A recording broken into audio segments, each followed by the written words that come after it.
స్వచ్ఛత అంటే నందిని. నందిని పాలు మరియు పెరుగు. నమస్తే రమగారు. నమస్తే జయ. రమగారు, మనకి ఒక్కొక్క రూమ్‌లో ఒక్కొక్క వస్తువు ఉండాలి. కొన్ని వస్తువులు ఉండొచ్చు, ఉండకూడదు. ఇంట్లో మనం అట్లా అనుకుంటూ ఉంటాం కదా! దేవుడికి ఒక సెపరేట్ రూము, వంటగది అట్లా. అంటే అవకాశాన్ని బట్టండి. అంతే. అందరికి అవకాశాలు ఉండకపోవచ్చు. ఉన్నదాన్ని బట్టి హ్మ్. ఈ రూమ్‌లో ఈ వస్తువుని పెట్టుకోవాలి, ఈ రూమ్‌లో ఈ వస్తువుని పెట్టుకోకూడదు, ముఖద్వారానికి ఇవి ఉండాలి, ఇట్లా మాట్లాడుకుంటాం. హ్మ్. బెడ్‌రూమ్స్‌లో ఏమన్నా ఉంచుకోకూడని వస్తువులు, ఈ వస్తువులు మనం బెడ్‌రూమ్‌లో ఉంచుకోకూడదు అనేవి ఏమన్నా ఉంటాయా? పూర్వం మనకి పడక గదులు ప్రత్యేకంగా ఉన్నట్టు కనపడలేదు జయ. ఓకే. రాజుగారుల అంతఃపురాల వ్యవహారం వేరు. ఆ! ఆ! మనకి రాచరికాలు పోయే చాన్నాళ్ళు అయిపోయాయి. రాజులు ఎంతమంది ఉంటారు?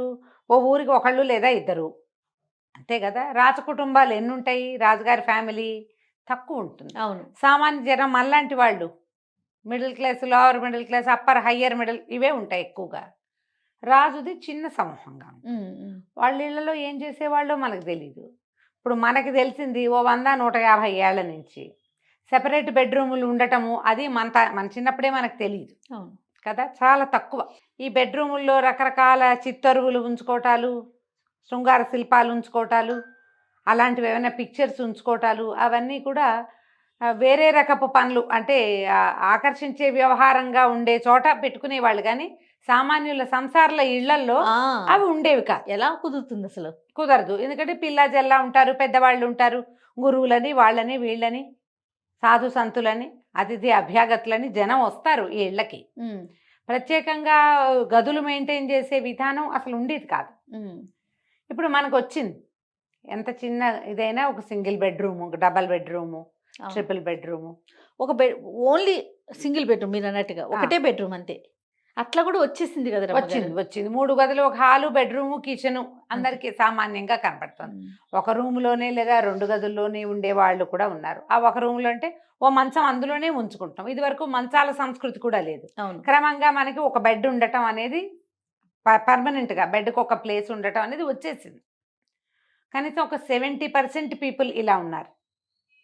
మరీ చిన్న కుటుంబాలైతే చెప్పలేం కానీ, అవును. చాపలు గీపలు ఏవో వేసుకోవటం, మంచాలు ఎత్తి పెట్టుకునే మంచాలుంటాయి. సాధారణంగా ఒక 50, 70% ఇళ్లల్లో ఖచ్చితంగా ఒక్క బెడ్ అయినా వేసి ఉన్నది ఉంటోంది ఇప్పుడు. ఇప్పుడు ఆ బెడ్ ఎక్కడుందో అదే కదా బెడ్‌రూమ్ అనుకోవాలి మనం. అంతేగా. కదా. మళ్ళీ దీనికి వాస్తులుంటాయి. ఇందులో పెద్దవాళ్ళు, కుటుంబ పెద్ద నైరుతిలో ఉండాలి, పిల్లలు ఏదో వాయువ్యం ఏవో చెప్తారు హ్మ్. పెద్దవాళ్ళు. హ్మ్. హ్మ్. ఈ రకంగా పోతుందనుకో. ఒక బెడ్ రూము అనంగానే ఇందులో ఏం పెట్టాలి, ఏం పెట్టకూడదు మనకేం తెలీదు. ఏదో చేస్తాం. మనకదే ఉంది ఆ గది. మన ఇంటికి ఎవరో వస్తారు. అయ్యో! పడుకునే చోట ఇవి పెట్టకూడదు అని చెప్తారు. వెంటనే మనకి బెడ్‌రూమ్‌లో ఏం పెట్టాలి అని ఒక క్వెషన్ వస్తుంది. అంతే. ఏం పెట్టకూడదు. సాధారణంగా ఒక 3, 4 వాక్యాలే 3, 4 విషయాలే ఇవి. ఎవరి అవకాశాన్ని బట్టి వాళ్ళు చేసుకుంటాం. మనకి ఇంతే గదుంది. మనము ఇక్కడే అద్దం పెట్టుకోగలుగుతాము, ఇక్కడే బీరువా పెడతాము, ఇక్కడే దైవారాధన ఏదో ఉంది, దేవుడున్నాడు మనకి, లేదా ఒక పటం ఉంది, ఇక్కడే మనం వాల్ క్లాక్ పెట్టుకోగలుగుతాము. అలాంటప్పుడు పెద్ద చేసేదేం లేదు. చిన్న చిన్న మార్పులు చేసుకోవాలి. మన మంచం అద్దంలో కనపడకూడదంటారు. హుహు. అద్దం ఉండొచ్చు బెడ్‌రూమ్‌లో. ఓహో! ఆ బెడ్‌రూమ్‌లో ఉన్న అద్దం పక్కకుండాలి. హుహు. మంచాన్ని అద్దంలో చూసుకునేలాంటిది ఉండకూడదు. పనికిరాదు. హుహు. ఇప్పుడు మంచాలకే పూర్వం పందిరి మంచాలకే అద్దం బిగించి ఉండే విధానం ఉండేదట. ఇవి సంసారుల ఇళ్లలో ఉండేవి కాదన్న మాట కూడా ఒకటుండేది. ఇష్టమని చేయించుకునేవాళ్ళు. ఒక్కొక్కళ్ళు ఏంటంటే షాకీన్‌గా ఉంటారు హ్మ్. కదా. హ్మ్. హ్మ్. అది చెప్పలేం. కానీ మనకి పెద్దవాళ్ళు చెప్పేది అద్దంలో మంచం కనపడకూడదు. కనిపించకూడదు. ఒక బేసిక్ రూల్ అది. ఓకే. ఒకటి. రెండోది వాల్ క్లాక్, గడియారం. సమయం సూచించేది మంచానికి ఎదురుగుండా మంచం మీద పడుకున్నవాడు కళ్ళు తెరిస్తే గడియారం కనపడేలాగా వద్దు. వాడు గడియారం కోసం ఇంకో పక్కకి చూడాలి. ఎదురుగా కనపడకూడదని చెప్తారు. హుహు. అసలు వాల్ క్లాక్ బెడ్‌రూమ్‌లోనే పెట్టుకోవద్దంటారు చాలామంది. చాలా వాస్తు పుస్తకాల్లో కనపడుతుంది. గడియారం పెట్టుకోవద్దు అని. మనకి అలారం పెట్టుకోవాలి కదా. హ్మ్. పొద్దున్నే టైం తెలియాలి కదా. ఎట్లా ఈ తెలుసు? ప్రశ్నలన్నీ ఉంటాయి కదా ఆ! మనకి. ఆ! ఉంటాయి ప్రశ్నలు. దానికి సూక్ష్మంలో మోక్షం ఏంటంటే, నిద్ర లేవగానే కళ్ళు తెరవంగానే నువ్వు అది అది కనిపించకూడదు. సమయం లెక్కింపబడుతుంది. అందుకని వద్దంటారు. హుహు. ఇది రెండోది. తర్వాత ఇంకా మూడోది దేవతా ప్రతిమలు, దేవుళ్ళ ఫోటోలు. ఇవి కూడా బెడ్రూమ్లో, అంటే ఇప్పుడు పిల్లల బెడ్రూమ్లో కాదని అంటలేదు, సంసారుల బెడ్రూమ్లో అంటే కాస్త చిన్న వయసు వాళ్ళు భార్యాభర్త పడుకునే గదుల్లో ఈ దేవుళ్ళవి, జేజీ అమ్మవారు, వెంకటేశ్వర స్వామి ఇలాంటివి పెట్టుకోకూడదు. మరి పొద్దునే లేచి దేవుణ్ణి చూసుకోవద్దా అండి? ఉమ్, ఇదో ప్రశ్న వస్తుంది అవును. కదా. మనకు ఒక పూర్వం ఒక విధానం ఉందా? మన పూర్వ పిల్లల్లో బెడ్రూమ్లు ఉండేవి కాదు, పటాలు లేవు అప్పుడు. ఆ, వాళ్ళు ఏం చేసేవారు? మన తాత నాయనమ్మ ఏం చేశారు? అమ్మమ్మ నాన్నమ్మ ఏం చేస్తుంటారు? కరాగ్రే వసతే లక్ష్మి, కరమధ్యే సరస్వతి, కరమూలేతు గోవింద, ప్రభాతే కరదర్శనం. పొద్దున్నే చేతులు చూసుకోండి, ఈ చేతులే మన భగవంతుడు. ఓకే. అంటే శ్రీరామ్ రాసుకుని దీన్ని కళ్ళకద్దుకుంటాం. ఇవి నేర్పించేవాళ్ళు కదా. ఉమ్, అప్పుడు పటాలు లేనప్పుడు, ఇప్పుడు వచ్చాయి కదా ఫోటోలు. అవును అవును. మన అమ్మమ్మ నాడు ఇన్ని పటాలేవి, ఇన్ని ఫోటోలేవి ఏం లేవు. హాల్లో పెట్టుకోండి దేవుణ్ణి. గదిలో నుంచి బయటకు వచ్చాక దండం పెట్టుకోవచ్చు, మొహం కడుక్కున్నాక పాచిమొహంతో దండం పెట్టకుండా ఉమ్, బ్రష్ చేసుకుని, లేదా బాత్రూముల్లో అవకాశం ఉంటుంది బయటకు వచ్చావు, మంచం మీయించే కాకుండా బయటికి వచ్చాక దండం పెట్టుకోవచ్చు. ఈ చేతులు రెండు చేతులు రసుకు రుద్దుకుని కళ్ళకి చూపించుకుని ఇలా కళ్ళు చూసుకోవచ్చు, మనం చేతులు చూసుకోవచ్చు.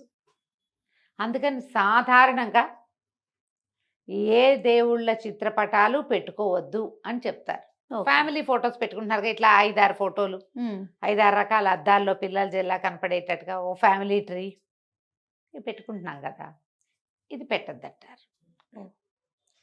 ఎవరెవరి విధానాన్ని బట్టి, అంటే వాళ్ళకి అవకాశం కూడా ఒకటి ఉండాలి కదా జయ. అంతే కదండి. అవకాశం ఉండాలిగా. అందుకని వీటిని ఈ కొంచెం చిన్న చిన్నవి పాటిస్తే కొన్ని రకాల సమస్యల నుంచి మనం బయటపడతామని చెప్తారు. ఉమ్. తర్వాత పికాక్ బొమ్మలు ఉండకూడదని విన్నా. పీకాకు బొమ్మలు కాదు, పటాలు పోని పీకాకు ఇవి పెట్టుకోవచ్చు, ఏమంటారు నెమలి దాన్ని? ఈకలు పెట్టచ్చు. నెమలీకలు పెట్టుకోవచ్చు, నెమలీక ఉంచుకోవచ్చు. ఆ, నెమలీకను చూడడం వల్ల నిద్రలేచాక, పడుకునేటప్పుడు కానీ నిద్రలేచాక నెమలీకను చూడడం వల్ల కొన్ని రకాల గ్రహదోషాలు తొలగుతాయి, భార్యాభర్తల మధ్య సఖ్యత పెరుగుతుందని.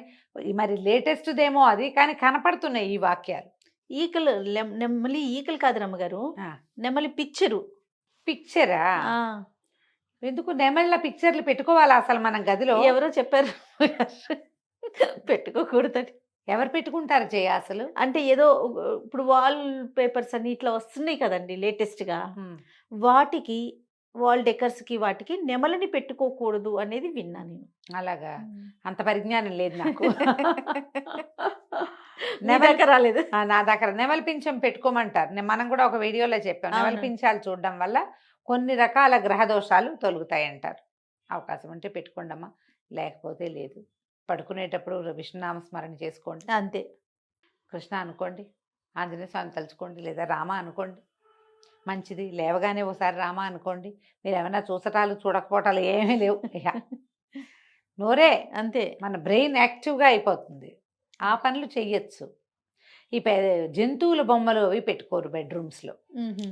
కుక్కలు, మ్మ్. పులులు, సింహాలు, పిల్లులు, ఆహా. 2 కుందేళ్ల బొమ్మలు అవి పెట్టుకోరు జనరల్గా. ఓకే. వైల్డ్ యానిమల్స్ అవి పెట్టుకోకూడదు. ఇప్పుడు భార్యాభర్త సఖ్యతగా ఉండవలసింది కదా జయ, బెడ్రూమ్ అంటే ఇంతేగా. అంతే. ఈ సఖ్యత మీదే వీళ్ళ కుటుంబం మొత్తం ఆధారపడి ఉందా లేదా? జీవితం అంతా ఆధారపడి ఉందా? ఇక్కడ నీకు ప్రశాంతతని కలిగించాలి, సుఖవంతమైన నిద్ర ఉండాలి. శుభ్రమైన పక్కలు, కాళ్ళు చేతులు కడుక్కోవటం, కాళ్ళు కడుక్కోవటం, తడి కాళ్ళతో మంచం ఎక్కి పడుకోకుండా కాళ్ళు తుడుచుకోవటం, మ్మ్. కాళ్ళు తుడుచుకుని పడుకోవాలి. ఏదో కృష్ణారామ అనుకోవటం, దేవుని తలుచుకుని పడుకుంటాం, ప్రేయర్ చేసి పడుకుంటారు కదా. నిద్రపోయేటప్పుడు ఒక మాట దైవనామస్మరణ చేసుకోవటం, ఇలాంటివి మంచివి. ఇప్పుడు బెడ్రూమ్లో మీకు ఏవో చాయిస్లు ఉంటాయి, బోల్డన్ని ప్రతి వాళ్ళకి ఉంటాయి కదమ్మా, ఏవో ఇవి ఉండాలి అవి ఉండాలి, కలర్ఫుల్గా ఉండాలి. మీ చాయిస్ అంతా మీరు ప్లాన్ చేసుకోవచ్చు, ఎందుకంటే మన జీవితం మనం హాయిగా ఉండే ప్లేస్ కదా అది. ఆ, దీంట్లో ఏమైనా ముందు వెనకలు ఉన్నాయి, ఏదైనా జరుగుతోంది ఇబ్బందిగా ఉన్నప్పుడు అక్కడ ఈ కరెక్షన్స్ తీసుకోండి హాయిగా. అంతే. ఈ కాస్త కొంచెం గాలి వెలుతురు రావాలి గదుల్లో, ఎప్పుడు ఇది చూసుకోవాలి కదా, దుమ్ము లేకుండా ఉంచుకోవాలి, శుభ్రంగా ఉంచుకోవాలి. శుభ్రంగా ఉంచుకోవాలి. ఎందుకంటే మనం అక్కడ పడుకుంటాం.